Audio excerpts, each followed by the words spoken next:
أعوذ بالله من الشيطان الرجيم. بسم الله الرحمن الرحيم. الحمد للہ رب العالمین والصلاة والسلام علی نبینا محمد وعلی آلہ وصحبہ اجمعین، اما بعد۔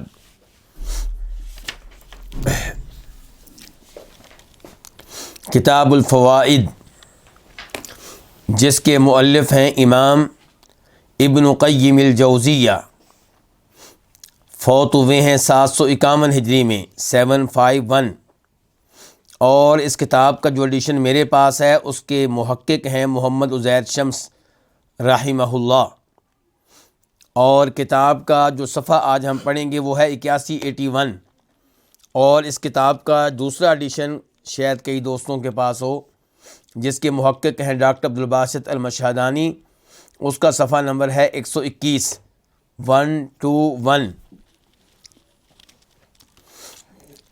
امام صاحب فرماتے ہیں، فصل، جمع النبی صلی اللہ علیہ وسلم فی قولہ فاتقوا اللہ واجملوا فی الطلب بین مصالح الدنیا والآخرہ، کہ نبی علیہ الصلوۃ والسلام نے اپنے اس فرمان میں دنیا اور آخرت کی مصلحتیں جمع کر دی ہیں، اکٹھی کر دی ہیں۔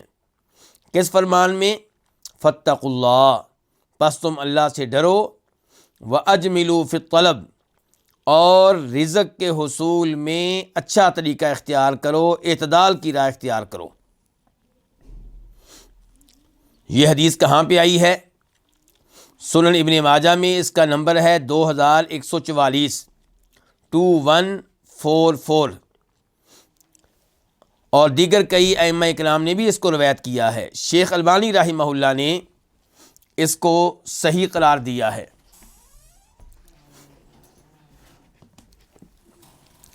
میں پوری حدیث آپ کے سامنے رکھنا چاہوں گا۔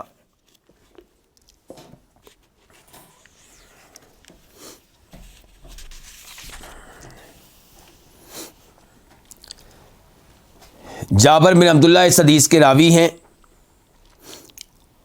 کہتے ہیں کہ اللہ کے رسول علیہ الصلوۃ والسلام نے فرمایا، ایھا الناس، اے لوگو، اتقوا اللہ، اللہ سے ڈرو، تقوی اختیار کرو، واجملوا فی الطلب، اور حصول رزق میں، حصول دنیا میں اجمال سے کام لو، مراد یہ اعتدال سے کام لو، حد سے آگے نہ بڑھو،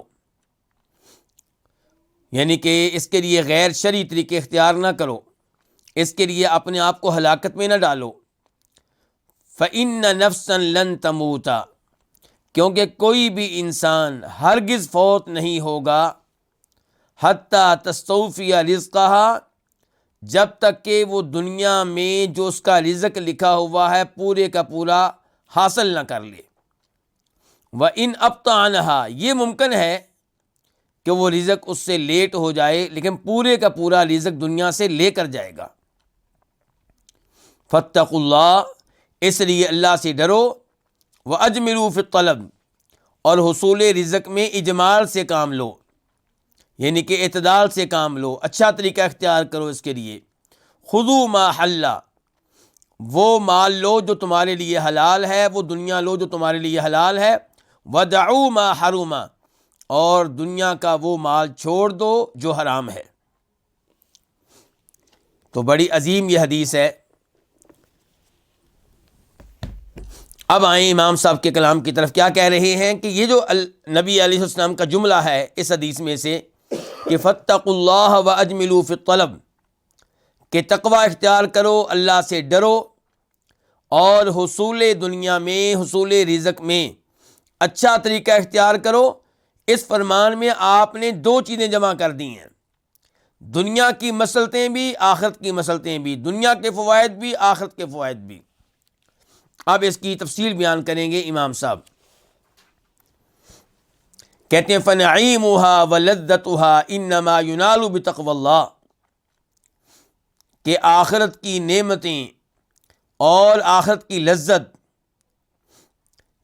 یہ صرف اور صرف حاصل ہوتی ہے اللہ کے تقوی کے ساتھ۔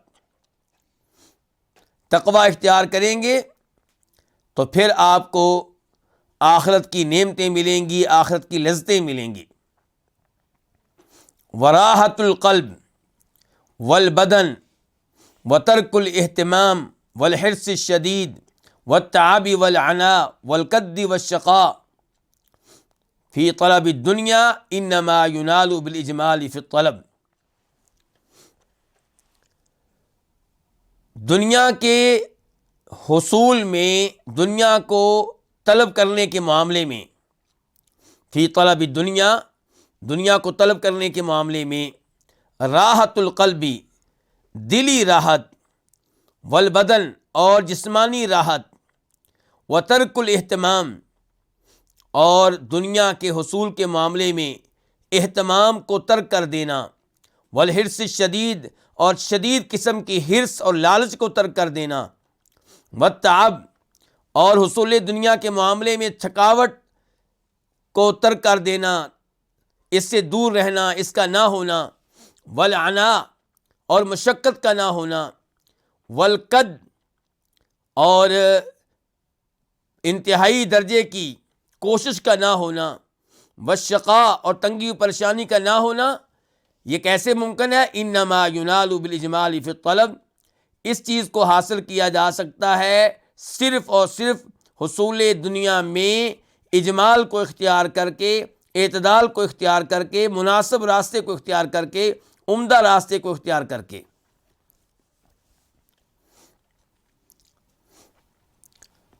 فمن اتقى اللہ، چنانچہ جو اللہ سے ڈرے گا، تقوی اختیار کرے گا، فاز بلذت الآخرۃ ونعیمہا، وہ آخرت کی لذت اور آخرت کی نعمتیں پالے گا، آخرت کی لذتیں نعمتیں پانے میں وہ کامیاب ہو جائے گا۔ ومن اجمل فی الطلب، اور جو حصول دنیا میں، طلب دنیا میں اعتدال سے کام لے گا، استراح، وہ راحت پائے گا، وہ بچ جائے گا کس سے؟ من نکد الدنیا وہمومہا، دنیا کی پریشانیوں سے اور دنیا کے غموں سے۔ فاللہ المستعان، اور اللہ ہی سے مدد مانگی جاتی ہے ان امور میں۔ اللہ مدد کرے تو انسان تقوی اختیار کر سکتا ہے، متقی بن سکتا ہے۔ اللہ مدد کرے تو انسان حصول دنیا کے معاملے میں اعتدال پہ آ سکتا ہے۔ اس کے بعد 2 شعر لے کر آئے ہیں امام صاحب، کہتے ہیں قد نادت الدنیا علی نفسہا، دنیا نے آواز لگائی، کس کے خلاف؟ اپنے خلاف۔ دنیا نے آواز لگائی اپنے خلاف۔ لو کان فی ذی الخلق من یسمع، کاش اس مخلوق میں وہ ہو جو سنے، کوئی سننے والا ہو۔ تو دنیا تو آواز لگا رہی ہے، دنیا تو اپنی حقیقت بتا رہی ہے، دنیا تو خبردار کر رہی ہے، کاش کوئی سننے والا ہو۔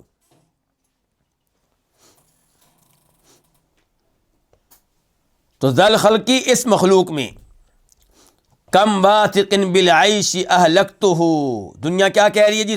سنیے دنیا کی آواز۔ دنیا کہہ رہی ہے کتنے ہی ایسے ہیں بالعیشی، جو زندگی پہ اعتماد کرنے والے تھے، جو سمجھتے تھے کہ ہم نے دنیا میں بڑی دیر رہنا ہے، اہلکتہ، میں نے ان کو ہلاک کر دیا۔ وجامعن، اور کتنے ہی ایسے ہیں جو دنیا کو جمع کرنے والے تھے، دنیا کو اکٹھا کرنے والے تھے، دنیا کی مختلف چیزوں کو، انواع کو سمیٹنے والے تھے۔ فرقت ما یجمع، میں نے ان جمع کرنے والوں کے اس مال کو جو انہوں نے جمع کیا تھا، اس کو منتشر کر کے رکھ دیا، بکھیر کے رکھ دیا، الگ الگ کر کے رکھ دیا۔ دنیا ان کے ہاتھ میں نہ رہی، دنیا سے محروم ہو کر گئے، خالی ہاتھ گئے دنیا سے، اور زندگی جس کے اوپر، دنیا جس کے اوپر بڑی امیدیں لگائے ہوئے تھے، اس سے محروم ہو گئے، تباہ و برباد ہو گئے۔ تو یہ ہے دنیا کی حقیقت۔ تو امام صاحب پیغام ہمیں یہ دے رہے ہیں کہ اس حدیث کے اوپر عمل کریں، اللہ سے ڈریں، اللہ سے ڈریں، تقوی اختیار کریں۔ تقوی کا مطلب کیا ہے؟ کہ جس چیز کا اللہ نے حکم دیا، جس کو واجب قرار دیا، اس کو آپ بجا لائیں، اس پہ عمل کریں۔ جن جن چیزوں کو اللہ نے حرام قرار دیا ان سے آپ دور رہیں، اور دنیا لیں لیکن حرام طریقے سے نہیں، حلال طریقے سے لیں، اور دنیا لینے کے معاملے میں بھی اعتدال کی راہ اختیار کریں، اپنے آپ کو مصیبتوں مشقتوں میں نہ ڈالیں، مناسب دنیا لیں، جس دنیا کو لینے کے ساتھ ساتھ آپ کو ہوش رہے کہ میرا کوئی رب ہے، میرے اوپر نمازیں واجب ہیں، میرے اوپر روزے واجب ہیں، میں نے تلاوت بھی کرنی ہے، میں نے بچوں کے حقوق بھی ادا کرنے ہیں، میں نے پڑوسیوں کے حقوق بھی ادا کرنے ہیں، میں نے رشتہ داروں کے حقوق بھی رشتہ داروں کے حقوق بھی ادا کرنے ہیں۔ تو ایسا آدمی جو ہے وہ دنیا کی مسلط کو بھی پالے گا، آخرت کی مسلط کو بھی پالے گا، جو تقویٰ بھی اختیار کرے اور حصول دنیا کے معاملے میں، حصول رزق کے معاملے میں اعتدال کی راہ اختیار کرے۔ تو یہ تھا آج کے درس کا پہلا فائدہ۔ اب بڑھتے ہیں دوسرے فائدے کی طرف۔ دوسرا فائدہ ذکر کرتے ہوئے امام صاحب فرماتے ہیں، جمع النبی صلی اللہ علیہ وسلم بین المأثم والمغرم، کہ نبی علیہ الصلوۃ والسلام نے جمع کر دیا ہے، کس کو؟ ماثم اور مغرم کو۔ پچھلی حدیث میں بتا رہے تھے امام صاحب کہ اللہ کے نبی نے جمع کر دیا دو چیزوں کو، کس کو؟ تقویٰ کو اور حصول رزق کے معاملے میں مناسب طریقہ اختیار کرنا، اعتدال کی راہ اختیار کرنا۔ اب اگلے فائدے میں کہہ رہے ہیں کہ نبی علیہ الصلوۃ والسلام نے ایک حدیث میں جمع کر دیا ہے ماثم اور مغرم کو، یعنی کہ ماثم اور مغرم سے آپ پناہ مانگتے تھے۔ ماثم کس کو کہتے ہیں؟ گناہ کو، یا ان امور کو جو گناہ میں مبتلا کر دیں۔ گویا کہ آپ پناہ مانگتے تھے گناہ سے یا ان امور سے جو گناہوں کی طرف لے جانے والی ہیں۔ اور مغرم قرض سے بھی آپ پناہ مانگتے تھے۔ اچھا، یہ کس حدیث میں آیا؟ پہلے یہ ہم دیکھ لیتے ہیں۔ یہ بخاری شریف کی حدیث ہے، حدیث کا نمبر ہے 832 832، اور یہ حدیث مسلم میں بھی آئی ہے، نمبر ہے 599 589۔ راوی ہیں اس حدیث کی سیدہ عائشہ رضی اللہ تعالیٰ عنہا۔ کیا کہتی ہیں؟ کہتی ہیں کہ کان یدعو فی الصلاۃ، کہ نبی علیہ الصلوۃ والسلام نماز میں باقاعدہ دعا کیا کرتے تھے۔ اور تمام اس حدیث کی تمام روایات کو جمع کریں، طرق کو جمع کریں تو پتہ چلے گا یہ دعا آپ کرتے تھے التحیات میں، تشہد میں سلام پھیرنے سے پہلے، یعنی کہ جب التحیات للہ والصلوات الطیبات پڑھ لیتے، درود شریف پڑھ لیتے، تو اس کے بعد آپ دعائیں کیا کرتے تھے۔ ان دعاؤں میں ایک دعا یہ ہوتی تھی، چنانچہ آپ دعا میں کیا کہتے؟ اللہم انی اعوذ بک من عذاب القبر، اے اللہ میں قبر کے عذاب سے بچنے کے لیے اپنے آپ کو تیری پناہ میں دیتا ہوں، تو نے مجھے یا اللہ قبر کے عذاب سے بچانا ہے۔ وَأَعُوذُ بِكَ مِن فِتْنَةِ الْمَسِيحِ الدَّجَّالِ، اے اللہ مسیح دجال کے فتنے سے بچنے کے لیے بھی میں اپنے آپ کو تیری پناہ میں دیتا ہوں، تو نے مجھے اس فتنے سے بچانا ہے۔ دجال کا فتنہ خطرناک فتنہ ہے۔ نوح علیہ الصلوۃ والسلام سے لے کے آخری نبی جناب محمد صلی اللہ علیہ وسلم تک ہر نبی نے اپنی قوم کو دجال کے فتنے سے خبردار کیا ہے، ڈرایا ہے، کیونکہ یہ فتنہ بہت ہی خطرناک ہے۔ دجال کے فتنے سے بچنا اللہ کی توفیق کے بغیر ممکن نہیں ہوگا، اور اس کا فتنہ خطرناک کیسے نہ ہو کہ وہ آسمان سے کہے گا بارش برساؤ، آسمان بارش برسائے گا، زمین سے کہے گا فصل اگاؤ، زمین فصل اگائے گی، ایک نوجوان کو قتل کرے گا، قتل کر کے زندہ کرے گا۔ تو یہ ساری قدرت اس کو کس نے دی؟ اللہ رب العزت نے۔ کس لیے؟ تاکہ اس زمانے کے لوگوں کا امتحان ہو سکے، ان کی آزمائش ہو سکے۔ تو ایسی قدرت اللہ کئی دفعہ کئی لوگوں کو دیتا ہے دیگر لوگوں کا امتحان لینے کے لیے، اور کئی دفعہ اللہ تعالیٰ دیتا ہے معجزے کے طور پہ نبیوں کو۔ سیدنا عیسیٰ علیہ السلام کو اللہ نے یہ معجزہ دیا کہ مردوں کو زندہ کر لیتے تھے، اور دجال بھی مردے کو زندہ کرے گا۔ لیکن جس کو وہ قتل کرے گا اور زندہ کرے گا کون ہوگا؟ سچا مومن۔ دجال کہے گا اب تو میرے اوپر ایمان لے آؤ، وہ کہے گا نہیں اب تو مجھے یقین ہو گیا تو وہی ہے، اگر تجھ میں طاقت ہے تو دوبارہ مجھے مار اور پھر زندہ کر۔ اب وہ کچھ نہیں کر سکے گا۔ اس کا مطلب ہے کہ رب نہیں ہے، بس اللہ نے اتنی کو قدرت دی تھی۔ اور افسوس آج کا کلمہ پڑھنے والا مسلمان ایسے شعبدہ بازوں سے متاثر ہو کے انہیں پیر مان لیتا ہے، انہیں ولی مان لیتا ہے، حالانکہ یہ علامت ہے ان کے شیطان ہونے کی۔ جو آدمی ایسی حرکتیں دکھائے، وہ حرکتیں دکھا کے خود بتا رہا ہے کہ میں شیطان ہوں۔ آپ دجال ہی کو آپ دیکھ لیں، جب وہ ایسی حرکتیں دکھائے گا تو کیا آپ اسے رب مان لیں گے؟ نہیں، یہ حرکتیں بتا رہی ہیں کہ یہ وہی دجال ہے۔ تو اس لیے اس سے تو انسان کو یہ جان لینا چاہیے کہ یہ شیطان ہے، کہ اللہ سچا ہے، کہ کوئی عالم الغیب نہیں ہے۔ اللہ سچا ہے جو بتاتا ہے کہ نفع نقصان کا مالک میں ہوں، نفع نقصان کا مالک کوئی اور نہیں ہے۔ تو آپ ایسے فتنے کو دیکھ کر رب کی ان باتوں کو بھول جاتے ہیں اور ایسے شیطانوں پہ ایمان لے آتے ہیں، ان کو پیر اور ولی اور مشکل کشا اور حاجت روا اور معلوم نہیں کیا کیا لقب دے دیتے ہیں۔ تو دجال کے فتنے سے اپناہ مانگا کرتے تھے۔ اس کے بعد کیا کہتے؟ وَأَعُوذُ بِكَ مِن فِتْنَةِ الْمَحْيَا وَفِتْنَةِ الْمَمَاتِ، اے اللہ میں تیری پناہ میں آتا ہوں زندگی کے فتنوں سے بچنے کے لیے اور موت کے فتنوں سے بچنے کے لیے۔ زندگی میں کئی فتنے ہوتے ہیں، خصوصاً آخری وقت جب انسان فوت ہونے والا ہوتا ہے کہ ایمان کے اوپر موت آئے گی کہ کہیں ایسا نہ ہو کہ شیطان گمراہ کر دے۔ اور ایسی موت کا فتنہ، اس سے مراد کیا ہے؟ اس سے مراد آپ لے سکتے ہیں فتنہ قبر۔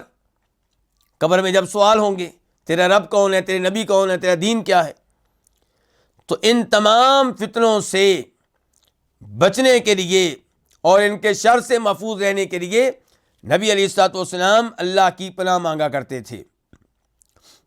کتنی چیزوں سے پناہ مانگ چکے اس حدیث کے مطابق؟ 3 چیزوں سے، عذاب قبر سے، مسیح دجال کے فتنے سے، اور زندگی اور موت کے فتنے سے۔ اس کے بعد آخری جملہ یہ کہ اللہم انی اعوذ بک من المأثم والمغرم، اے اللہ میں تیری پناہ میں آتا ہوں، کس سے بچنے کے لیے؟ من المأثم، گناہ سے بچنے کے لیے یا گناہ کی طرف لے جانے والے امور سے بچنے کے لیے، والمغرم اور قرضے سے بچنے کے لیے۔ تو یہ ہے وہ حدیث جس کی طرف اشارہ کر رہے ہیں امام ابن القیم رحمہ اللہ۔ کیا کہتے ہیں کہ نبی علیہ السلام نے جمع کر دیا، اکٹھا کر دیا، کس کو؟ ماسم اور مغرم کو، ان کے دونوں سے ایک ساتھ پناہ مانگ رہے ہیں کہ اللہم انی اعوذ بک من المأثم والمغرم۔ کیوں جی؟ ایسا کیوں؟ فإن المأثم یوجب خسارۃ الآخرہ۔ امام صاحب فرماتے ہیں اس لیے کہ ماسم، گناہ، یہ سبب بنتا ہے آخرت کے خسارے کا، آخرت کے گھاٹے کا۔ گناہ کی وجہ سے خسارہ ہوگا کہاں؟ آخرت میں جا کر۔ والمغرم یوجب خسارۃ الدنیا، اور جو مغرم ہے، قرض ہے، یہ سبب بنتا ہے دنیاوی خسارے کا، دنیاوی گھاٹے کا۔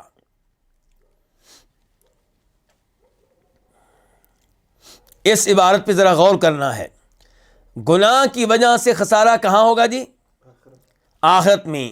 تو یہ ہے بڑا خسارہ، ورنہ گناہ کی وجہ سے دنیا میں بھی بڑا خسارہ ہے، دنیا کے بھی بڑے گھاٹے ہیں، اور اس بارے میں باقاعدہ امام صاحب ہمیں پہلے بتا چکے ہیں۔ آپ دیکھیں صفحہ نمبر 47، دیکھیے ذرا،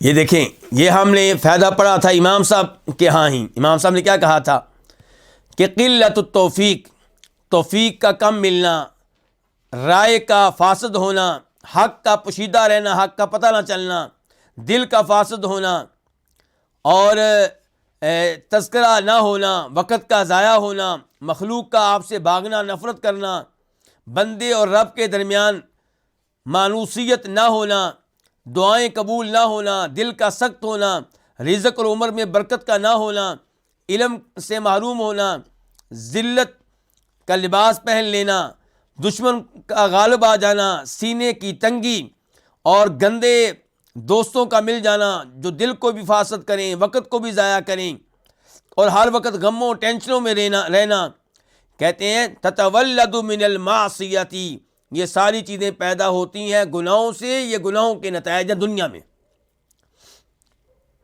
تو گناہوں کا خسارہ صرف آخرت میں نہیں ہے، دنیا میں بھی ہے۔ بڑی نوست ہے گناہوں کی۔ اصل منحوس عورت نہیں ہوتی، اصل منحوس لوگ نہیں ہوتے، اصل منحوس کیا ہوتے ہیں؟ آپ کے برے اعمال، آپ کے گناہ، ان کی شامت ہوتی ہے جن کی وجہ سے مصائب آتے ہیں، تکلیفیں آتی ہیں، پریشانیاں آتی ہیں۔ تو گناہوں کے نقصانات دنیا میں بھی ہیں بہت زیادہ، لیکن بڑا خسارہ گناہوں کا کب ہوگا؟ آخرت میں۔ اس لیے امام صاحب کہہ رہے ہیں کہ یوجب خسارۃ الآخرہ، کہ گناہ جو ہیں یہ آخرت کے خسارے کا سبب بنتے ہیں۔ پھر کہتے ہیں اور قرض جو ہے یہ دنیا کے خسارے کا سبب بنتا ہے۔ دنیا میں کیا خسارہ جی اس کا؟ انسان کی عزت جو ہے ختم ہو جاتی ہے۔ جس نے آپ کو قرضہ دیا ہے، جب آپ اس کو قرضہ واپس نہیں کریں گے وہ آپ کو ذلیل کرے گا، آپ کو پریشان کرے گا، پڑوسیوں کے سامنے، رشتہ داروں کے سامنے آپ کی ایسی کی تیسی کر دے گا۔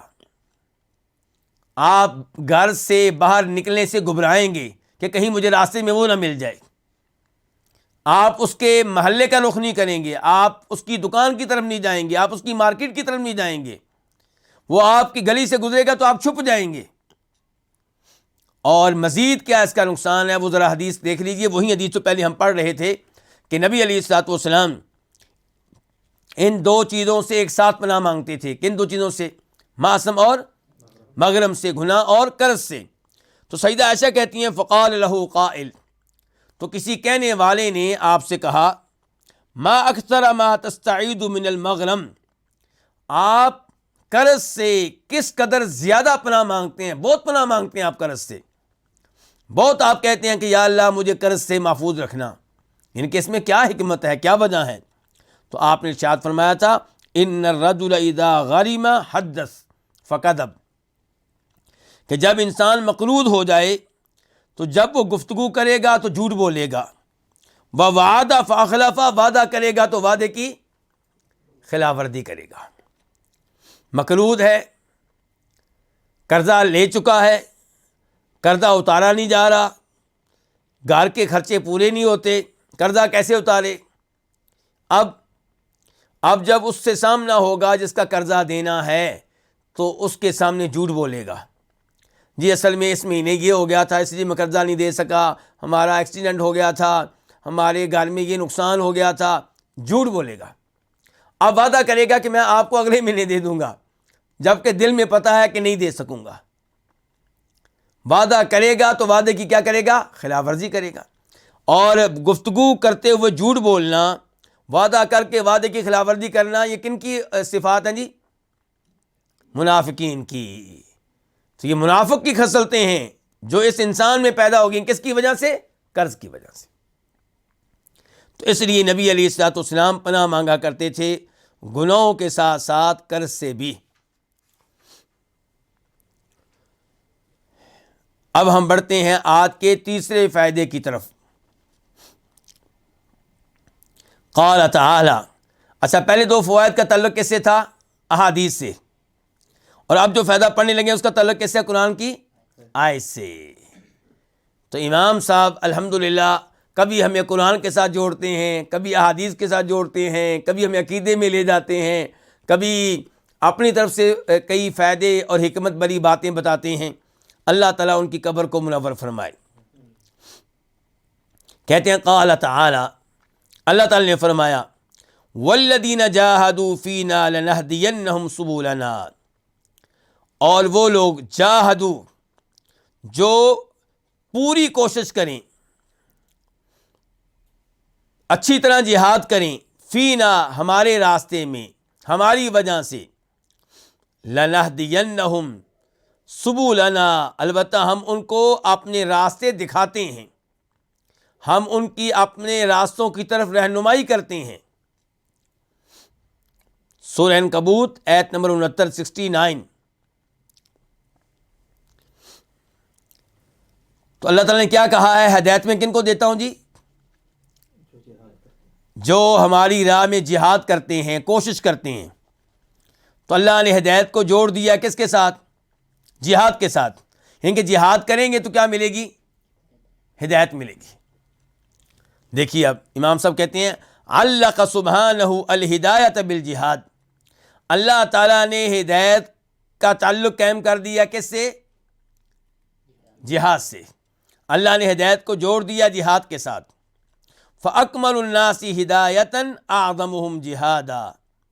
لوگوں میں سے ہدایت کے اعتبار سے سب سے کامل وہ ہوگا جو ان میں سے جہاد کے اعتبار سے سب سے آگے ہوگا، جہاد کے اعتبار سے سب سے عظیم ہوگا. یعنی کہ جس قدر زیادہ آپ جہاد کرنے والے ہوں گے اسی قدر زیادہ آپ ہدایت کو اللہ تعالیٰ سے لینے والے ہوں گے. ہدایت میں کامل وہ جو جہاد میں سب سے عظیم ہے. لیکن جہاد سے مراد کون سا جہاد ہے؟ امام صاحب کہتے ہیں وَأَفْرَضُ الْجِہَادِ. اور جہاد کی اقسام میں سے سب سے زیادہ فرض جہاد کون سا ہے؟ جہاد النفسی، اپنے نفس سے جہاد کرنا، اپنے آپ سے جہاد کرنا. یعنی کہ اپنے نفس کو جہاد النفسی و جہاد الہوا دونوں کو جوڑ لیں. اپنے نفس سے جہاد کرنا اور خواہشات نفس سے جہاد کرنا، یہ سب سے مشکل جہاد ہے. نفس کیا چاہتا ہے جی؟ نفس چاہتا ہے کہ اگرچہ فجر کی اذان ہو چکی ہے لیکن ابھی تھوڑی سی نیند اور پوری کر لیں. سردی میں اٹھنا آسان نہیں ہے، مسجد میں جائیں گے سردی لگے گی، پہلے وضو کرنا پڑے گا، پھر جناب 1 گھنٹہ 1.5 گھنٹہ تو گیا. ایسے ہی ہے جی. تو اب اپنے نفس کا مقابلہ کرنا پڑے گا. یہاں پہ یہ جہاد ہے. نفس کہتا ہے نہیں اٹھنا اور آپ نے اٹھنا ہے. اب یہ مقابلہ لگ گیا. تو اپنے آپ سے یہ مقابلہ کریں، اپنی خواہشات کو پیچھے کریں، اپنی خواہشات سے مقابلہ کریں. انسانی نفس کیا چاہتا ہے جی؟ انسانی نفس کو مزہ آتا ہے حرام چیزوں میں. مثال کے طور پہ غیر لڑکیاں، ان سے غلط قسم کی گفتگو کرنا، غیر لڑکیوں کو دیکھنا، مثال کے طور پہ شراب پینا، مثال کے طور پہ موسیقی سننا، میوزک سننا. ان تمام چیزوں میں کیا آتا ہے؟ مزہ آتا ہے. مال جمع کرنا، چاہے سود کے ذریعے آئے، چاہے چوری کے ذریعے آئے، چاہے رشوت کے ذریعے آئے، اس میں بڑا مزہ آتا ہے کہ مال بڑھ رہا ہے جی. کوٹھیوں پہ کوٹھیاں بن رہی ہیں، بنگلوں پہ بنگلے بن رہے ہیں. تو کہتے ہیں جہاد کی اقسام میں سے سب سے زیادہ فرض جہاد کیا ہے؟ اپنے نفس سے جہاد کرنا، خواہشات نفس سے جہاد کرنا، ان کا مقابلہ کرنا. وجہاد الشیطانی، اور کس سے جہاد کرنا؟ شیطان سے جہاد کرنا، شیطان کا مقابلہ کرنا. اللہ نے کہا تھا ان الشیطان لکم عدو فاتخذوہ عدوا. شیطان تمہارا دشمن ہے، اسے دشمن سمجھو. انما یدعو حزبہ لیکونوا من اصحاب السعیر. دھیان سے شیطان کی دعوت قبول نہ کر لینا، اس کے وسوسوں میں نہ آ جانا. اس کی دعوت قبول کرو گے تو تمہیں جہنم کا ایندھن بنا کے رکھ دے گا، جہنم میں پہنچائے گا تمہیں. اس کی دوستی تمہیں بڑی مہنگی پڑے گی. وجہاد الدنیا، اور کس سے جہاد کرنا؟ دنیا سے جہاد کرنا، دنیا کا مقابلہ کرنا. تو کہتے ہیں یہ جہاد جو ہے سب سے مشکل جہاد ہے. جہاد کے اقسام میں سے سب سے مشکل جہاد اپنے نفس سے، خواہشات نفس سے مقابلہ کرنا، جہاد کرنا، شیطان سے مقابلہ کرنا، دنیا سے مقابلہ کرنا. فمن جاہد ہذی الاربعۃ فی اللہ، جو ان 4 چیزوں سے جہاد کرے اللہ کی راہ میں، جو ان 4 چیزوں کا مقابلہ کرے اللہ کی راہ میں، اللہ کی وجہ سے، ہداہ اللہ، اللہ اس کو ہدایت دے گا، سبل رضاہ، اپنی رضا کے راستوں کی، الموصلۃ الی جنتہ، وہ راستے جو جنت، اس کی جنت تک پہنچانے والے ہیں. کتنے لوگ آج پریشان ہیں کہ جی ہمیں سمجھ نہیں آتی جنت کا راستہ کون سا ہے، کس مسلک کو اپنائیں. ہم اہل حدیث بنیں یا دیوبندی بنیں یا بریلوی بنیں یا شیعہ بنیں، کس مولوی صاحب کی بات مانیں، کس کی نہ مانیں؟ جی ہر کوئی اپنے آپ کو حق کہہ رہا ہے، ہر کوئی اپنے آپ کو سچ کہہ رہا ہے، کدھر جائیں؟ تو اللہ تعالیٰ وعدہ کر رہے ہیں کہ اگر تمہیں ہدایت چاہیے تو کیا کرو؟ کوشش کرو، محنت کرو، مقابلہ کرو۔ کس کا؟ اپنے نفس کا، اپنی خواہشات نفس کا، شیطان کا، دنیا کا۔ تو اللہ تعالیٰ آپ کو ہدایت کے راستوں پہ چلائے گا، ہدایت کے راستوں پہ آپ کو لگائے گا۔ اللہ آپ کے لیے ہدایت کے راستے آسان کر دے گا۔ نماز پڑھنا آپ کے لیے آسان ہو جائے گا، نماز پڑھنے کی توفیق دے گا۔ توحید کو اپنانا آسان ہو جائے گا، شرک سے بچنا آسان ہو جائے گا، بدعات سے بچنا آسان ہو جائے گا، گناہوں سے بچنا آسان ہو جائے گا۔ فمن جاہد ہذہ الاربع، جو ان 4 چیزوں سے جہاد کرے گا، ان 4 چیزوں کا مقابلہ کرے گا، فی اللہ، اللہ کی وجہ سے، اللہ کی راہ میں، ہداہ اللہ، اللہ اس کو ہدایت دے گا، اللہ اس کو چلائے گا، سبل رضا، اپنی رضامندی کے ان راستوں پہ، الموصلۃ الی جنتہ، جو اللہ کی جنت تک پہنچانے والے ہیں۔ ومن ترک الجہاد، اور جو جہاد کو ترک کر دے گا، یعنی کہ ان 4 چیزوں کا مقابلہ نہیں کرے گا، نہ شیطان کا مقابلہ، نہ خواہشات نفس کا مقابلہ، نہ دنیا کا مقابلہ، بلکہ شیطان جدھر لے جائے چلنے کے لیے تیار، دنیا جدھر لے جائے ان کی بات ماننے کے لیے تیار، خواہشات نفس جو تقاضا کریں ان کی تعمیل کرنے کے لیے بالکل تیار۔ جب یہ صورتحال ہو جائے، ومن ترک الجہاد، اور جو جہاد کو چھوڑ دے، فاتہ من الہدی بحسب ما عطل من الجہاد، تو وہ ہدایت سے محروم رہے گا اس کے مطابق جو اس نے جہاد ترک کر دیا۔ جتنا جہاد ترک کرے گا اسی قدر محروم رہے گا، کس سے؟ ہدایت سے۔ جتنا جہاد کرے گا اتنی ہدایت ملے گی، جتنا جہاد ترک کرے گا اسی قدر ہدایت سے کیا رہے گا؟ جی علماء کرام، کیا رہے گا؟ محروم رہے گا۔ اور جو جہاد چھوڑ دے، فاتہ من الہدی، تو اس سے ہدایت میں سے اس کے مطابق حصہ چھوٹ جائے گا، رہ جائے گا، جو اس نے جہاد میں سے ترک کیا ہوگا۔ قال الجنید، یہ جنید کون ہے جی؟ جنید بغدادی۔ یہ زیادہ معروف کن کے ہاں ہیں؟ صوفیوں کے ہاں۔ کن کے ہاں؟ صوفی لوگ ان کا بڑا تذکرہ کرتے ہیں، اور صوفی لوگ اپنی نسبت جن شخصیات کی طرف کرتے ہیں، ان شخصیات میں سے جو ابتدائی زمانے کی شخصیات ہیں، ان میں یہ گمراہیاں نہیں تھیں جو آج صوفیوں میں آ چکی ہیں، نہ یہ بدعات تھیں، نہ یہ شرکیات تھیں۔ وہ کتاب و سنت پہ چلنے والے لوگ تھے۔ البتہ یہ تھا کہ وہ تزکیہ نفس کا بہت اہتمام کرتے تھے، عبادت کا بہت اہتمام کرتے تھے، تو یہ ان کا نام استعمال کرتے ہیں، یہ ان کے عقائد پہ نہیں ہے۔ آج کے صوفی ان کے عقائد پہ نہیں ہیں۔ قال الجنید، جنید کہتے ہیں، والذین جاہدوا اہواءہم، یہ وہ تفسیر کر رہے ہیں اس آیت کی جو آیت اوپر ذکر کی ہے امام ابن القیم رحمہ اللہ نے، کہ والذین جاہدوا فینا لنہدینہم سبلنا۔ تو جنید کہتے ہیں والذین جاہدوا اہواءہم، اور جو جہاد کریں اپنی خواہشات سے، جو مقابلہ کریں اپنی خواہشات کا، فینا، ہماری وجہ سے، ہمارے راستے میں۔ مقابلہ کیسے کریں جی؟ بالتوبہ، توبہ کر کے۔ غلطی ہو گئی تو کیا کر لیں؟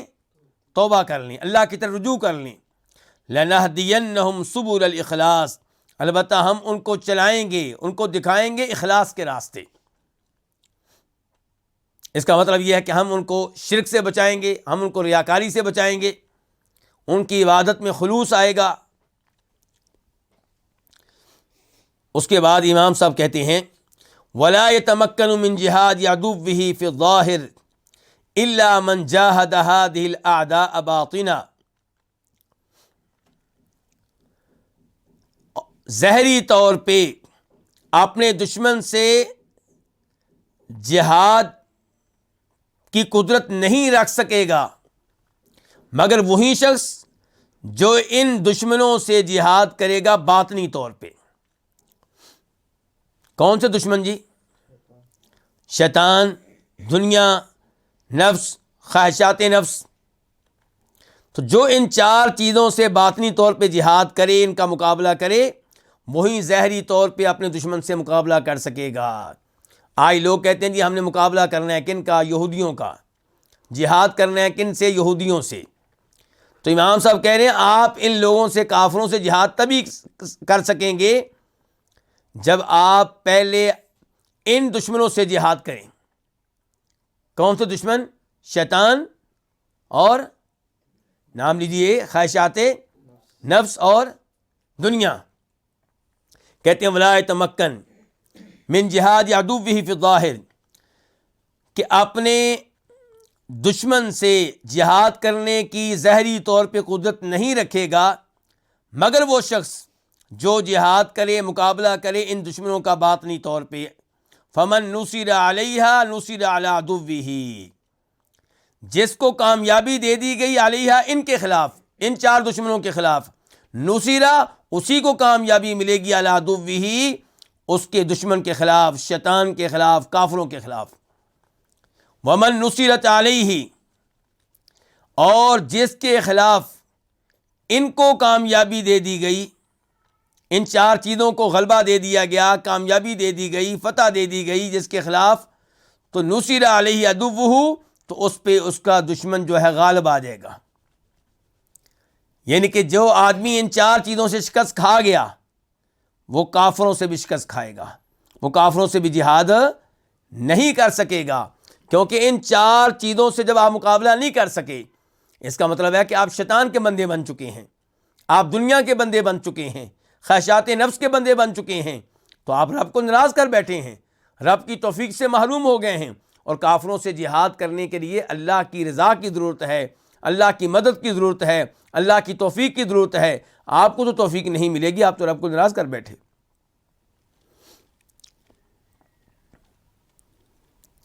آج کے درس کا فائدہ نمبر 4، امام صاحب کہتے ہیں فصل.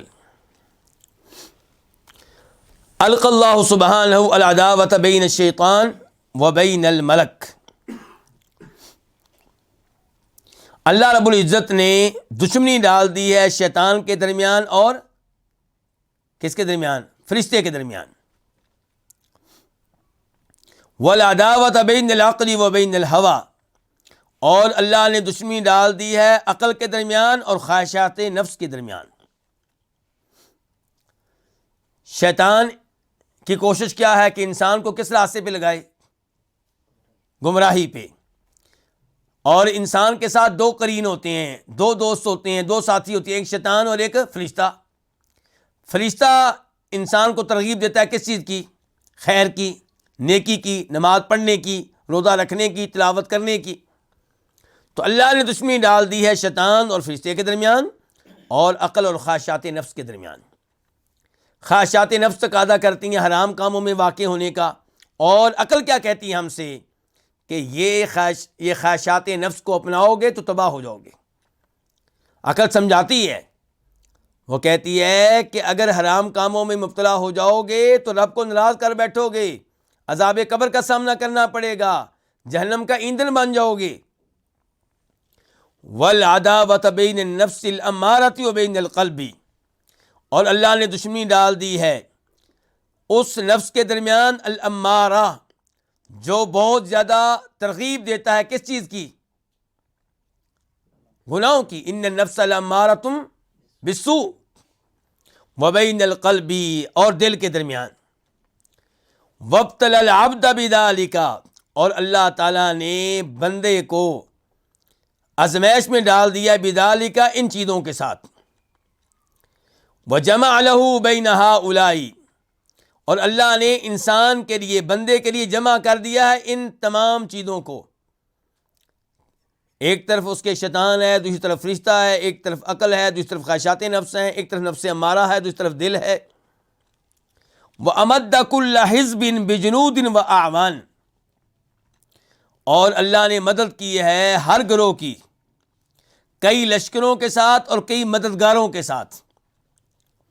شیطان کی مدد کے لیے کئی اور شیطان ہیں، فرشتے کی مدد کے لیے کئی اور فرشتے ہیں. فلا تزال الحرب سجالا ودولا بین الفریقین. تو ہمیشہ سے لڑائی جو ہے وہ کس شکل میں ہے جی؟ ڈول کی شکل میں ہے. سجال یہ بھی ڈولوں کو کہتے ہیں جن کے ذریعے پانی نکالا جاتا ہے کنویں وغیرہ سے، اور دول یہ بھی ڈولوں کو کہتے ہیں جن کے ذریعے کنویں وغیرہ سے پانی نکالا جاتا ہے. تو لڑائی جو ہے ان دو گروہوں کے درمیان پانی کے ڈولوں کی شکل میں ہے. کیوں جی؟ پانی کے ڈول آپ نے دیکھے ہوں گے جن کے ذریعے کنویں سے پانی نکالا جاتا تھا. تو وہ ڈول کبھی میرے ہاتھ میں ہوگا، کبھی آپ کے ہاتھ میں ہوگا، کبھی آپ پانی نکال رہے ہوں گے، کبھی میں نکال رہا ہوں گا. ایسے ہی ہے نا؟ تو کہتے ہیں لڑائی جو ہے یہ پانی کے ڈولوں کی شکل میں ہے دونوں گروہوں کے درمیان. اِلَىٰ أَن يَسْتَوْلِيَ أَحَدُهُمَا عَلَى الْآخَرِ، یہاں تک کہ ان دو گروہوں میں سے ایک غالب آ جائے گا دوسرے پہ. وَيَكُونُ الْآخَرُ مَقْهُورًا مَعَهُ، اور دوسرا اس کے ساتھ مغلوب ہو جائے گا.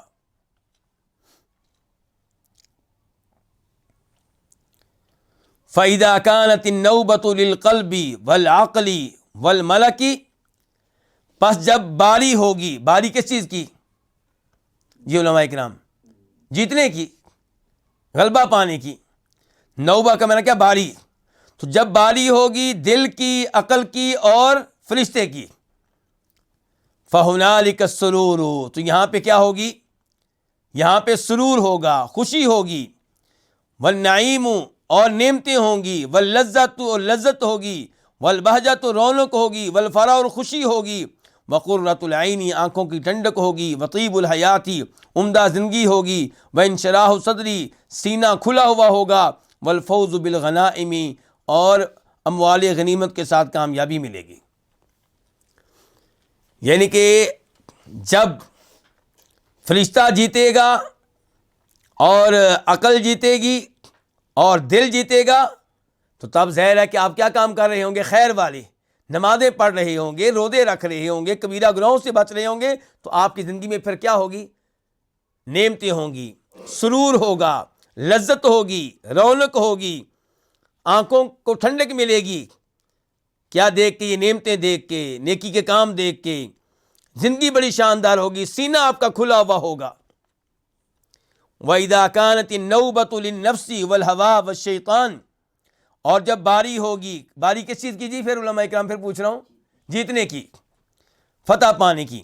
اور جب باری ہوگی نفس کی، وہ نفس جو گناہوں کا حکم دینے والا ہے، اور خواہشات نفس کی اور شیطان کی، جب ان کو غلبہ ملے گا، فَهُنَالِكَ الْغُمُومُ، تو وہاں پہ غم آئیں گے. وَالْهُمُومُ، اور ٹینشنیں اور پریشانیاں آئیں گی. وَالْأَحْزَانُ، اور اس کا معنی بھی ہے کہ غم آئیں گے. وَأَنْوَاعُ الْمَكَارِهِ، طرح طرح کی مصیبتیں آئیں گی. وَضِيقُ الصَّدْرِ، سینے کی تنگی ہوگی، سینہ تنگ ہوگا. وَحَبْسُ الْمَلِكِ، اور بادشاہ کی طرف سے قید ہوگی. بادشاہ کی طرف سے کیا ہوگی؟ قید ہوگی. یعنی کہ بادشاہ کی طرف سے آپ کو قید کر دیا جائے گا. یہ قید ہونے سے کیا مراد ہے وہ آگے سمجھانے لگے ہیں. کہتے فما ظنک بملک استولی علیہ عدوہ فانزلہ عن سریر ملکہ واسرہ وحبسہ، آپ کا کیا خیال ہے اس بادشاہ کے بارے میں جس پہ اس کا دشمن غالب آ گیا؟ فانزلہ، چنانچہ اس نے اس کو اتار دیا، عن سریر ملکہ، اس کی سلطنت بادشاہت کے تخت سے. یعنی کہ ایک بادشاہ ہے، اس پہ اس کا دشمن غالب آ گیا، اور غالب آنے والے دشمن نے اس بادشاہ کو اس کے تخت سے کیا کر دیا؟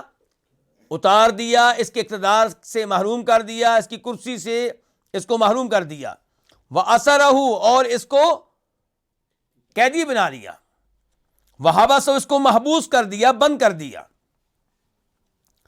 وحال بینہ وبین خزائنہ وذخائرہ وخدمہ، اور اس کے درمیان، وحال بینہ، اس کے درمیان کون؟ بادشاہ، یہ بادشاہ جو قیدی بن گیا ہے، اور اس کے درمیان اور اس کے خزانوں اور اس کے ذخیروں اور اس کے خادموں کے درمیان حائل ہو گیا۔ اب یہ بادشاہ جو ہے، جو قیدی بن چکا ہے، کیا اپنے خزانے سے فائدہ اٹھا سکتا ہے؟ نہیں۔ اپنے خادموں سے خدمت لے سکتا ہے؟ نہیں۔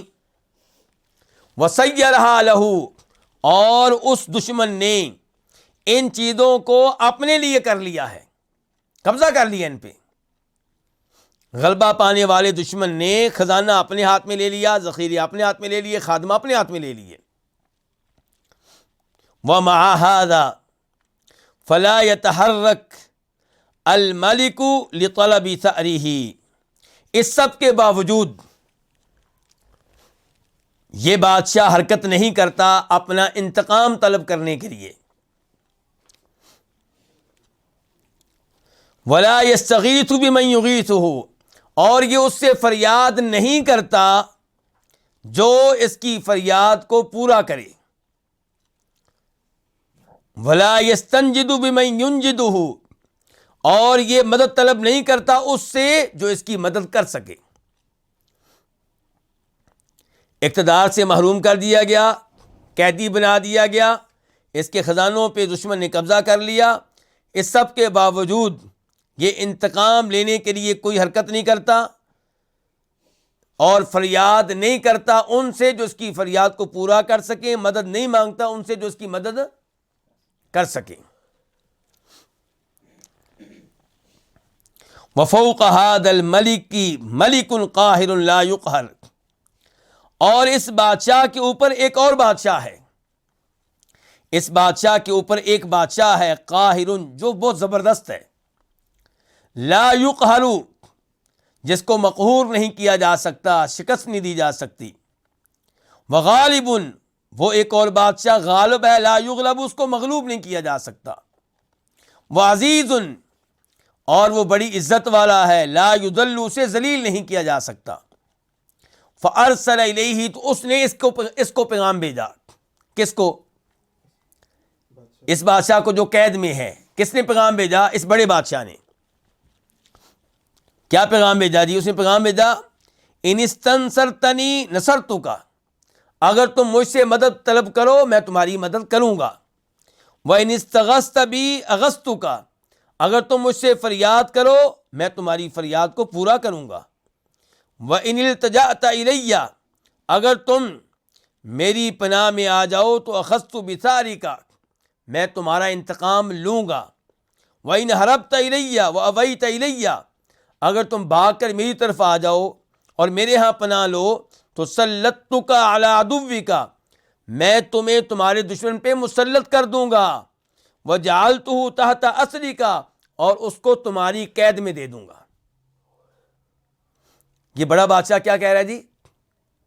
مجھ سے مدد مانگو، مجھ سے رابطہ کرو، میں تمہیں قید سے بھی نکالوں گا، اور جس ظالم نے تمہیں قید میں ڈالا ہے اس پہ تمہیں فتح دے دوں گا اور اس کو تمہاری قید میں دے دوں گا۔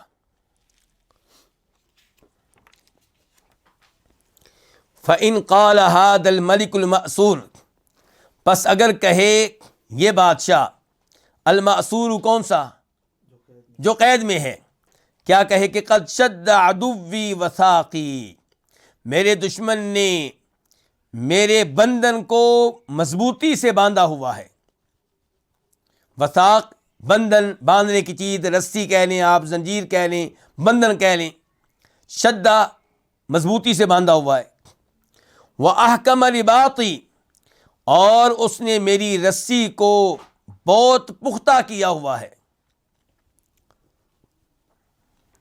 وَاسْتَوْثَقَ مِنِّي بِالْقُيُودِ، اور مجھے اچھی طرح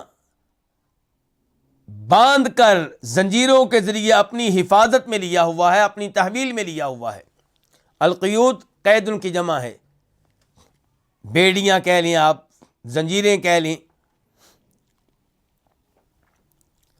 وَمَنَعَنِي مِنَ النُّهُوضِ إِلَيْكَ وَالْفِرَارِ إِلَيْكَ وَالْمَسِيرِ إِلَىٰ بَابِكَ، اور اس نے مجھے روکا ہوا ہے تمہاری طرف اٹھ کر جانے سے، تمہاری طرف بھاگنے سے، تمہارے دروازے تک چل کر آنے سے اس نے مجھے منع کیا ہوا، سارے راستے بند کیے، میں نہیں آ سکتا۔ فَإِنْ أَرْسَلْتَ جُنْدًا مِّنْ عِنْدِكَ يَحُلُّ وَثَاقِي وَيَفُكُّ قُيُودِي وَيُخْرِجُنِي مِنْ حَبْسِهِ أَمْكَنَنِي أَنْ أُوَافِيَ بَابَكَ۔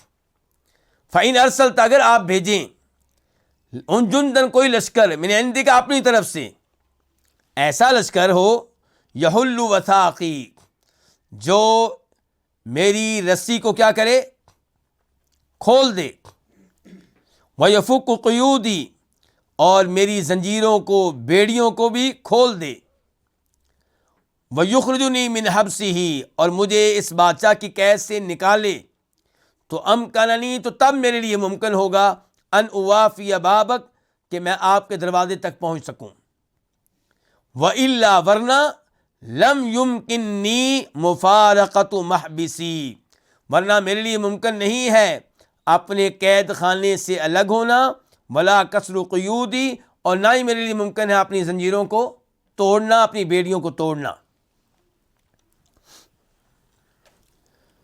فَإِنْ قَالَ ذَلِكَ احْتِجَاجًا عَلَى ذَلِكَ السُّلْطَانُ، اگر وہ آدمی یہ بات کہے، کون سا آدمی؟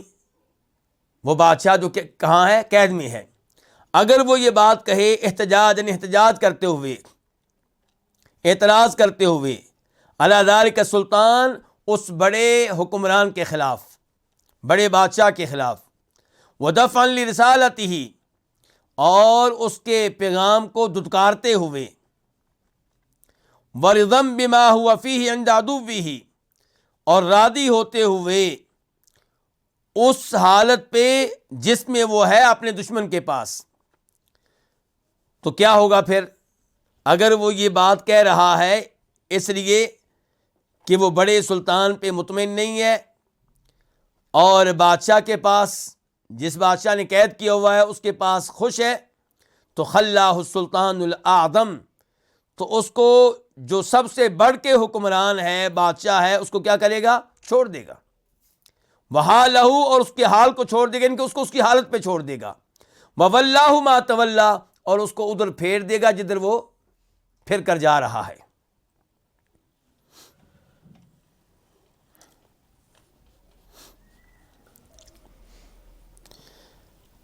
کیا کہنا چاہتے ہیں جی امام صاحب؟ اب تک کیا سمجھیں آپ؟ انسان کو اب قید کیا ہوا ہے کس نے؟ شیطان نے، اور اللہ تعالیٰ کہتے ہیں کہ میری پناہ مانگ، میری پناہ میں آ جا، میری پناہ میں آ جا، میں تجھے نجات دوں گا۔ تو اب اگر انسان یہ کہے کہ میرے لیے آنا ممکن نہیں ہے، شیطان نے مجھے بہت سختی سے قید کیا ہوا ہے، میں اے اللہ تیرے دروازے تک نہیں پہنچ سکتا، الا یہ کہ تو کوئی لشکر بھیجے جو مجھے چھڑائے اس سے، مجھے نجات دے اس سے، پھر ممکن ہے۔ تو اب اگر یہ الفاظ اس نے کہے ہیں بڑے بادشاہ پہ اعتراض کرتے ہوئے، اور اس کے پیغام کی توہین کرتے ہوئے، اور شیطان کے پاس جو کچھ مل رہا ہے اس پہ راضی ہوتے ہوئے، تو اللہ تعالیٰ اس کو اس کی حالت پہ چھوڑ دے گا، شیطان کے قید میں اس کو رہنے دے گا۔ وَإِنْ قَالَ ذَلِكَ افتقارا الیہ، اور اگر وہ یہ الفاظ کہے اللہ تعالیٰ کی طرف محتاج ہوتے ہوئے کہ یا اللہ شیطان مجھے لے گیا، میری مدد کر،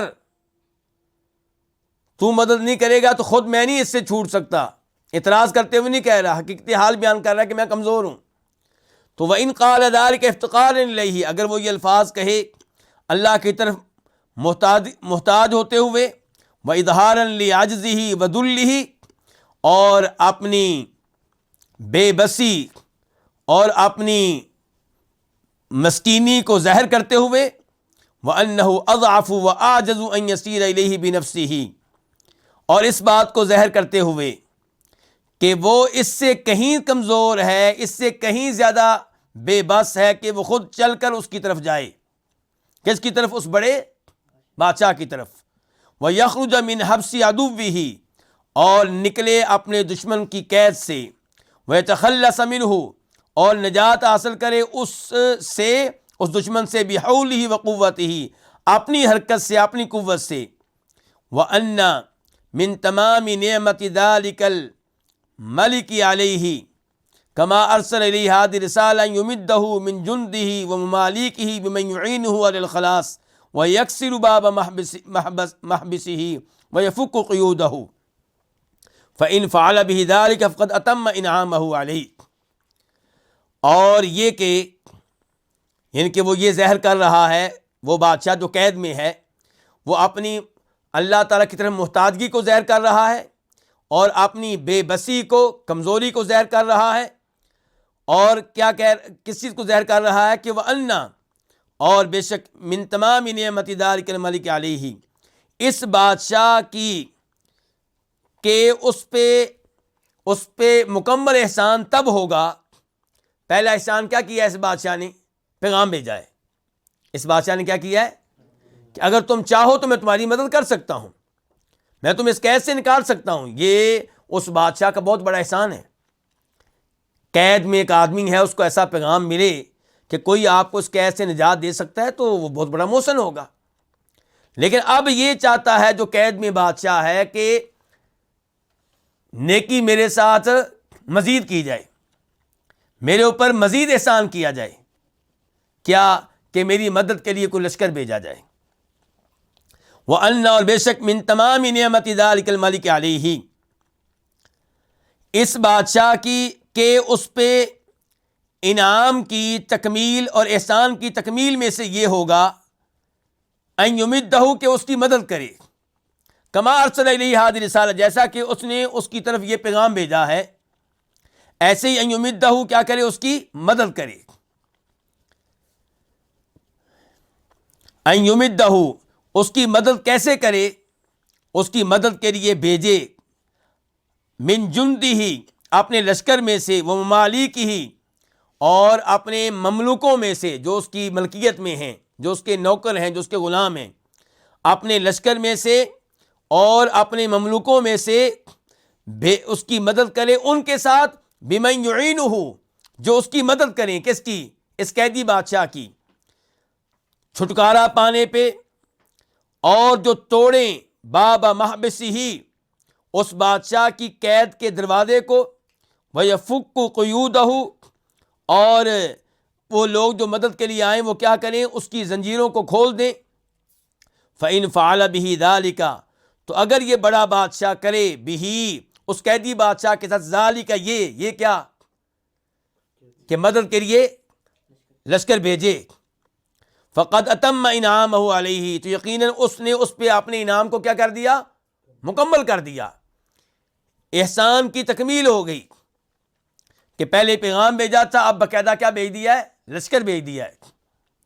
وَإِن تَخَلَّ عَنْهُ اور اگر وہ اس سے الگ تھلگ ہو جائے، پیغام بھیجنے کے بعد کیا کرے، الگ تھلگ ہو جائے، فَلَمْ يَظْلِمْهُ تو اس نے اس پہ کوئی ظلم نہیں کیا، اس نے اس پہ کوئی ظلم نہیں کیا۔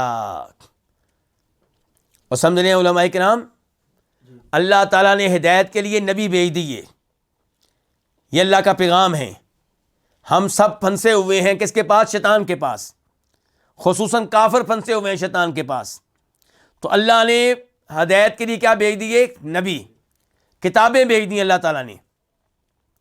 اب اگر ان کتابوں کو پڑھ کر، ان نبیوں کا پیغام سن کر ہم وہاں سے نکلنے کی کوشش کریں، شیطان کی جیل سے نکلنے کی کوشش کریں، تو اللہ تعالیٰ ہمیں ہدایت دے گا۔ اور اگر ہم یہ کہیں کہ نہیں جی مجھے شیطان کی جیل سے، شیطان کے قید خانے سے چھڑایا جائے، اس کے لیے باقاعدہ لشکر بھیجے جائیں، اور وہ بادشاہ اگر لشکر بھیج دے تو الحمدللہ، نہ بھیجے تو اس کو ظالم کہنا غلط ہوگا۔ اس کو کیا کہنا غلط ہوگا؟ ظالم کہنا۔ ان کے اگر کافر یہ کہیں کہ ہمیں ٹھیک ہے قرآن تو بھیجا گیا تھا ہماری طرف، ٹھیک ہے محمد رسول اللہ نبی تو بھیجے گئے تھے ہماری طرف صلی اللہ علیہ وسلم، ٹھیک ہے ان کے وارث علماء کرام تو آئے تھے، دائیں بائیں سے ہم سنتے رہے یہ سب کچھ، لیکن اچھی طرح ہمارے دلوں میں ہدایت کیوں نہیں داخل کی گئی؟ ہمارے دلوں میں اچھی طرح ہدایت داخل کر کے، اچھی طرح ہدایت نہ داخل کر کے اللہ نے ہمارے اوپر ظلم کیا ہے، تو یہ کہنا غلط ہوگا، یہ اعتراض کیا ہوگا؟ غلط ہوگا۔ یہ وہ سمجھا رہے ہیں ہمیں، کہتے ہیں وَإِن تَخَلَّ عَنْهُ، اور اگر وہ بڑا بادشاہ اس سے الگ ہو جائے، کس سے؟ اس قید میں جو بادشاہ اس سے، فَلَمْ يَظْلِمْهُ، تو اس کے اوپر کوئی ظلم نہیں کیا، وَلَا مَنَعَهُ حَقًّا هُوَ لَهُ، اور نہ ہی اس نے اس سے کوئی ایسا حق روک لیا ہے جو اس کا بنتا تھا۔ ٹھیک ہو گیا علماء کرام؟ ہدایت کا مالک کون ہے؟ اللہ تعالیٰ۔ اللہ نے جو نبی بھیجے ہیں وہ سب کے لیے ہیں، جو کتابیں نازل کی ہیں وہ سب کے لیے ہیں۔ اب مومنوں پہ اللہ نے مزید کرم کیا، مومنوں پہ اللہ نے کیا کیا؟ مزید کرم کیا کہ ہدایت ان کے دلوں میں داخل کر دی، ان کو اچھی طرح ہدایت کے راستے پہ چلا دیا، اور جو کافر ابھی تک کفر پہ ہیں ان کے اوپر اللہ نے مزید انعام نہیں کیا۔ پہلا انعام اللہ کا سب پہ برابر ہے، لیکن مزید انعام نہیں کیا۔ اب اگر کوئی کہے جناب ان پہ چونکہ مزید انعام نہیں کیا یہ اللہ کا ظلم ہے، تو امام قیم کہہ رہے ہیں کہ کوئی ظلم نہیں ہے، یہ ان کا کوئی حق نہیں تھا جو اللہ نے روک لیا ہو، یہ ان کا کوئی حق نہیں تھا جو اللہ نے روک لیا ہو۔ وَلَا مَنَعَهُ حَقًّا، اور اس بڑے بادشاہ نے اس سے کسی ایسے حق کو نہیں روکا، ہوا جو حق بنتا ہو لہو اس قیدی بادشاہ کا، وَأَنَّ حَمْدَهُ وَحِكْمَتَهُ اقْتَضَىٰ مَنْعَهُ وَتَخْلِيَتَهُ فِي مَحْبِسِهِ، اور بے شک اس کے قابل تعریف ہونے نے، اللہ تعالیٰ کے کیا ہونے نے؟ قابل تعریف ہونے نے اور اس کے حکیم ہونے نے اقتضا تقاضا کیا، منعه اس کو روک دینے کا، وتخلیتہ اور اس کو چھوڑ دینے کا، فی محبسہ اس ظالم دشمن کی قید میں، یعنی کہ اللہ تعالیٰ کی حکمت نے تقاضا کیا کہ اس کو ادھر ہی رہنے دیا جائے۔ ولا سیما خصوصاً اذا علم، جب جان لے، جب وہ جان لے، کون؟ وہ بادشاہ جو قید میں ہے، ان الحبس حبسہ، کہ اصل جو قید ہے وہ اس کی قید ہے، کس کی؟ بڑے بادشاہ کی، اصل قید جو ہے وہ بڑے بادشاہ کی قید ہے۔ وَأَنَّ هَذَا الْعَدُوَّ الَّذِي حَبَسَهُ مَمْلُوكٌ مِّن مَالِكِهِ، اور بے شک یہ دشمن جس نے اس کو بند کیا ہوا ہے یہ تو ایک مملوک ہے اس کے مملوکوں میں سے۔ شیطان جو ہے کیا اللہ کی ملکیت میں نہیں ہے؟ اللہ کی ملکیت میں ہے نا، تو وہ بڑا بادشاہ چھڑا سکتا ہے۔ وَعَبْدٌ مِّنْ عَبِيدِهِ، اور یہ غلام ہے اس کے غلاموں میں سے، یہ بندہ ہے اس کے بندوں میں سے۔ ناصیتہ بیدہ، اس کی پیشانی اس کے ہاتھ میں ہے، کس کے ہاتھ میں؟ اللہ کے ہاتھ میں، بڑے بادشاہ کے ہاتھ میں۔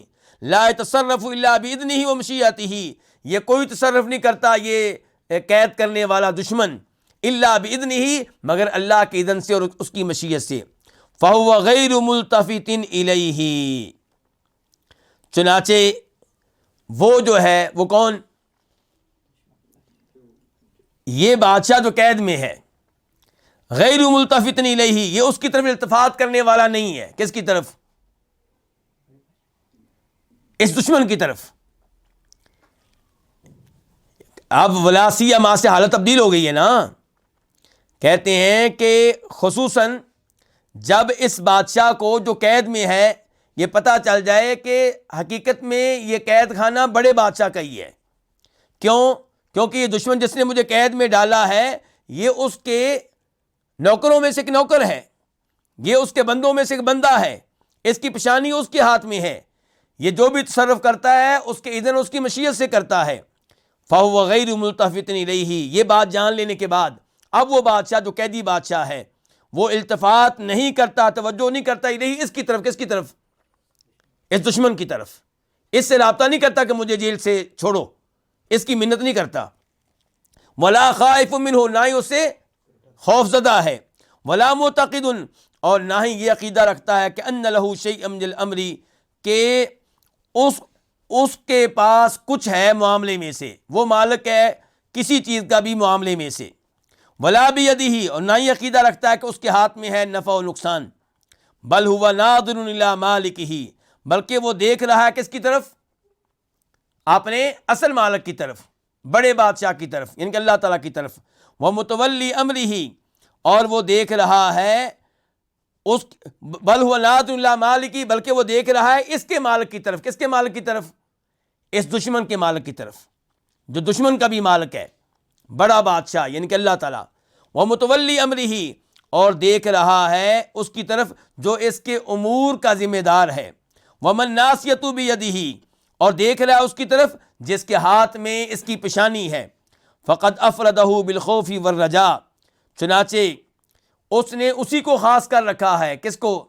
بڑے بادشاہ کو، اللہ تعالیٰ کو، ڈرنے کے ساتھ، امیدیں لگانے کے ساتھ، وتضرع الیہ، اور گر گڑانے کے ساتھ، یعنی کہ اسی سے ڈرتا ہے، اسی پہ امیدیں لگائے ہوئے ہے اور اسی کی طرف گر گڑاتا ہے، والالتجاء، اسی کی طرف پناہ لیتا ہے، والرغبۃ والرہبۃ، اور اسی کی طرف رغبت رکھتا ہے، اسی سے ڈرتا ہے۔ فہناک تأتیہ، تو یہیں سے اس کے پاس آئیں گے جیوش النصر، مدد کے لشکر، والظفر، اور کامیابی کے لشکر۔ تو امام صاحب نے اس سبق میں ہمیں بہت سی باتیں سمجھا دی ہیں۔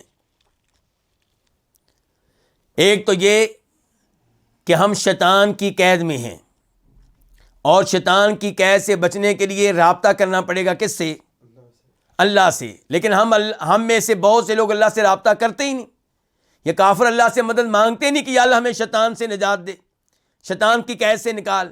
ہاں، اللہ پیغام بھیجتا رہتا ہے، اللہ پیغام بھیجتا ہے، نبی بھیجتا ہے، کتابیں بھیجتا ہے کہ بھائی میں تمہاری مدد کرنے کے لیے تیار ہوں۔ اللہ پیغام بھیجتا ہے کہ بھائی کے لفظ میرے منہ سے نکل گیا کیونکہ اللہ کی طرف سے کہہ رہا ہوں تو بھائی نہیں کہنا چاہیے، تو اللہ پیغام بھیجتا ہے کہ میں تمہاری مدد کے لیے تیار ہوں، کتابوں کی، آسمانی کتابوں کی شکل میں، نبیوں کی شکل میں، علماء کی شکل میں۔ تو اب ہمیں چاہیے کہ ہم لوگ جو شیطان کی قید میں ہیں، ہم اللہ کی طرف سے آنے والے پیغام کو قبول کریں، بلکہ اللہ کا شکریہ ادا کریں کہ یا اللہ تیرا شکر ہے کہ تو نے پیغام بھیجا، کتابیں نازل کی، نبی بھیجے، علماء بھیجے، اور ہم جلدی سے اس پیغام پہ لبیک کہیں تو اللہ ہماری مدد کرے گا، ہدایت ملے گی، ایمان ملے گا، توحید ملے گی، شرک و بدعات کے قید خانے سے نجات ملے گی، گناہوں سے نجات ملے گی۔ لیکن لوگ کیا کرتے ہیں، کافر خصوصاً، وہ اللہ تعالیٰ کے پیغام کو کیا کر دیتے ہیں؟ نظر انداز کر دیتے ہیں، اس کی پرواہ نہیں کرتے۔ تو جب وہ اللہ تعالیٰ کے پیغام کو نظر انداز کر دیتے ہیں تو پھر اس میں اللہ کی طرف سے کوئی ظلم نہیں، اللہ نے تو پیغام بھیجا ہوا تھا۔ ہاں، اگر یہ کافر کہے کہ نہیں جی میری مدد کے لیے مزید لشکر بھیجے جائیں جو مجھے شیطان کی قید سے نجات دیں، یعنی کہ مجھے عام قسم کی ہدایت نہ دی جائے کہ نبی بھیج دیے گئے، کتابیں بھیج دی گئیں، بلکہ خاص ہدایت دی جائے، میرے دل میں ایمان دھکے سے داخل کیا جائے، مجھے ایمان لانے کی باقاعدہ توفیق دی جائے، یہ ہے وہ لشکر جس کی بات ہو رہی تھی۔ تو اب اللہ تعالیٰ یہ لشکر بھیج دے، اگر ہدایت خاص دے دے جیسے ایمان والوں کو دی ہے، مجھے اور آپ کو الحمدللہ دی ہے، تو یہ اللہ تعالیٰ کا انعام کے اوپر ایک انعام ہے، احسان کے اوپر ایک احسان ہے۔ اور اگر اللہ تعالیٰ پہلا پیغام بھیجنے پہ اتفاق کرے اور مزید لشکر نہ بھیجے، خاص قسم کی ہدایت نہ دے، توفیق نہ دے، تو یہ اللہ کی طرف سے ظلم اور زیادتی نہیں ہے۔ یہ بتایا ہے، اور پھر آخر میں بتایا ہے کہ اگر اس بادشاہ کو پتہ چل جائے جو قید میں ہے کہ اصل قید تو اللہ تعالیٰ کی ہے، اور یہ جو دشمن ہے میرا وہ اللہ کے قبضے میں ہے، اللہ کے کنٹرول سے باہر نہیں ہے، اگر میں اللہ کو منا لوں، اللہ کے سامنے گڑ گڑاؤں، اللہ سے دعائیں کروں، تو اللہ تعالیٰ مجھے اس جیل سے نکال سکتا ہے۔ تو جب یہ سوچ آپ کی بن جائے، اللہ سے آپ رابطے کریں، آپ شیطان کی جیل میں ہیں، آپ کفر میں ہیں، آپ شیطان کی جیل میں ہیں، آپ کفر میں ہیں، لیکن آپ اللہ سے رابطے کریں، اللہ کی منت کریں، اللہ سے دعائیں کریں، یا اللہ مجھے ہدایت دے، یا اللہ مجھے سیدھے راستے پہ چلا، یا اللہ مجھے سیدھے راستے پہ لگا تو مدد آئے گی، پھر مدد آئے گی، پھر اللہ لشکر بھیجے گا، پھر خاص قسم کے ہدایت دے گا۔ آپ اللہ سے رابطہ کر کے دیکھیں، اے کافر تو اللہ سے رابطہ کر، اللہ کی منت کر کہ یا اللہ مجھے ہدایت دے، تو اللہ دے گا پھر ہدایت۔ اللہ رب العزت سے دعا ہے کہ اللہ تعالی ہمیں اس خاص ہدایت کے اوپر قائم و دائم رکھے اور اس میں مزید اضافہ فرمائے، اور اسی خاص ہدایت کے اوپر اللہ تعالی ہمیں موت دے، اور شیطان کے شر سے، شیطان کی قید سے، شیطان کے وسوسوں سے اللہ تعالی ہمیں محفوظ رکھے۔ وصلی اللہ تعالی علی نبینا محمد وعلی آلہ وصحبہ اجمعین۔